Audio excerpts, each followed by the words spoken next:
भारत के एक छोटे से गांव में शर्मा परिवार का घर हमेशा खुशियों और हंसी से भरा रहता था। परिवार के मुखिया श्री राघव शर्मा अपनी ईमानदारी और प्रतिष्ठा के लिए जाने जाते थे। उनकी पत्नी सुनीता शर्मा भी अपने शांत स्वभाव और अच्छे आतिथ्य के लिए सम्मानित थीं। उनके इकलौते बेटे अमित की हाल ही में पूजा नाम की एक विनम्र और सरल लड़की से शादी हुई थी। लेकिन पूजा के लिए जो शादी एक सपना थी, वह जल्द ही एक बुरा सपना बन गई। पूजा एक साधारण परिवार से आई थी, जिसका नाम उसकी ईमानदारी के लिए जाना जाता था, और वह अपने नए घर में भी उन्हीं मूल्यों को लेकर आई थी। शुरुआत में उसकी सास सुनीता अपनी बहू से खुश लग रही थीं। वे एक साथ घर के काम करती थीं और पूजा हमेशा सम्मानपूर्वक पेश आती थी, यह सुनिश्चित करते हुए कि वह परिवार को एकजुट रखने के लिए सब कुछ करे। लेकिन समय के साथ छोटे छोटे बदलाव आने लगे। सुनीता ने धीरे धीरे पूजा के हर काम में गलतियां निकालनी शुरू कर दी। चाहे वह खाना बनाने का तरीका हो, कपड़े पहनने का ढंग हो या बात करने का तरीका, कोई भी चीज सुनीता को संतुष्ट नहीं कर पाती थी। परिवार ने इस तनाव को महसूस किया, लेकिन कोई भी सुनीता से सवाल पूछने की हिम्मत नहीं करता था।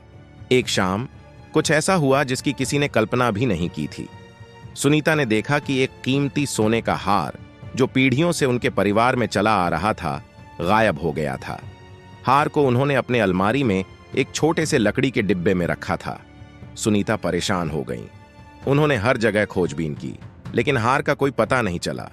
उनका दिमाग दौड़ने लगा और अचानक उनका शक पूजा पर जा टिका। वह जरूर इसे ले गई होगी, सुनीता ने सोचा।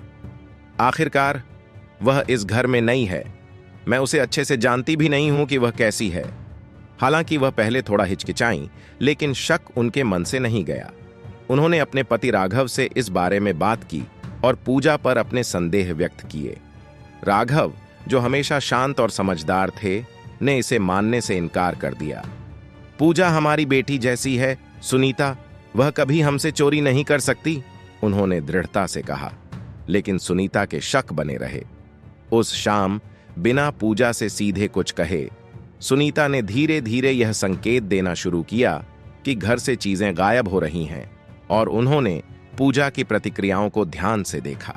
लेकिन पूजा, जो इन बातों से अनजान थी, अपने कामों में व्यस्त रही। उसकी मासूमियत उसके चेहरे पर साफ झलक रही थी। अगली सुबह सुनीता अपने गुस्से को और सहन नहीं कर सकी। उन्होंने पूजा को अपने कमरे में बुलाया। हार गायब हो गया है पूजा, यह एक पारिवारिक धरोहर थी जिसे मैंने अपनी अलमारी में सुरक्षित रखा था। तुम ही सबसे अधिक इस कमरे में आती हो, तुम्हें इसके बारे में कुछ पता है? पूजा का दिल डूब गया। वह सुनीता की आवाज में आरोप को साफ महसूस कर सकती थी। मां, मैंने आपका हार नहीं देखा, मैं कसम खाती हूं, मैं बिना आपकी अनुमति के कुछ भी नहीं छूंगी, उसने कांपते हुए स्वर में उत्तर दिया। लेकिन सुनीता को यकीन नहीं हुआ। यह हार हमारे परिवार की शान है पूजा, अगर यह खो गया तो तुम्हें पता है इसका क्या मतलब है। यह सिर्फ गहना नहीं है, यह हमारे परिवार के सम्मान का प्रतीक है। दिन बीतते गए और घर का माहौल और ठंडा होता गया। सुनीता का अनकहा आरोप पूजा पर एक काले बादल की तरह मंडराने लगा। पड़ोसियों ने धीरे धीरे इस बारे में बातें सुननी शुरू की, और जल्द ही गांव में अफवाहें फैल गईं कि नई बहू पूजा ने कीमती हार चुरा लिया है। पूजा इन अफवाहों से टूटकर अपने आप में सिमट गई। उसकी शादी की जो खुशियां थीं, वे एक घुटन भरी उदासी में बदल गईं। अमित, जो अपनी मां और पत्नी के बीच फंसा हुआ था, अपनी पत्नी की निर्दोषता पर विश्वास करता था। उसने अपनी मां से बात करने की कोशिश की, लेकिन सुनीता अड्डी रही। तुम मुझसे ज्यादा उस पर भरोसा कैसे कर सकते हो अमित? मैंने उसके व्यवहार को देखा है और यह कोई संयोग नहीं है, वह कहती और अपना चेहरा दूसरी ओर मोड़ लेती। एक दिन जब राघव पुराने बक्सों की सफाई कर रहे थे, उन्हें एक पुरानी शॉल मिली। जब उन्होंने उसे खोला तो एक परिचित चमक ने उनका ध्यान खींचा। शॉल के तहों में छिपा हुआ वही सोने का हार था। राघव का दिल डूब गया। यह यहां कैसे आया? वह तुरंत सुनीता के पास दौड़े।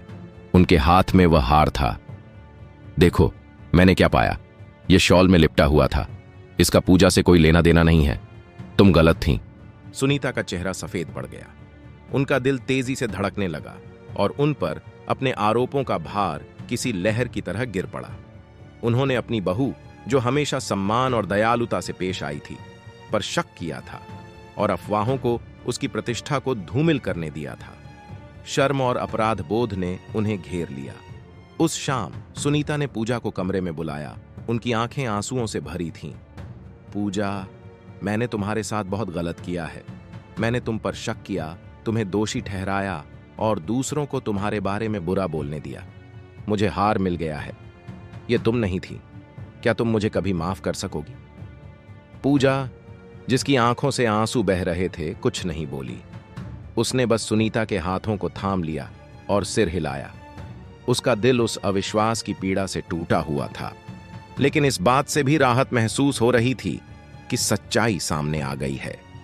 गांव ने जल्द ही सच्चाई जान ली, लेकिन तब तक बहुत नुकसान हो चुका था। हालांकि सुनीता ने अपनी गलती सुधारने की कोशिश की, लेकिन उन दिनों के घाव अभी भी ताजा थे। पूजा और उसकी सास का रिश्ता कभी वैसा नहीं हो सका। पूजा पर गलत आरोप लगाए गए थे, उसकी गरिमा पर सवाल उठाए गए थे, और जबकि माफी दी गई थी, उस दर्दनाक अध्याय की याद हमेशा बनी रहेगी। अंततः परिवार ने एक कड़वा सबक सीखा। एक बार टूट जाने के बाद विश्वास को फिर से बनाने में समय लगता है, और कभी-कभी सबसे करीबी रिश्ते भी अपूरणीय रूप से टूट सकते हैं। फिर मिलते हैं एक नई वीडियो के साथ। तब तक आपका ख्याल जरूर रखिए और मेरे चैनल को जरूर से सब्सक्राइब, शेयर और लाइक कीजिए।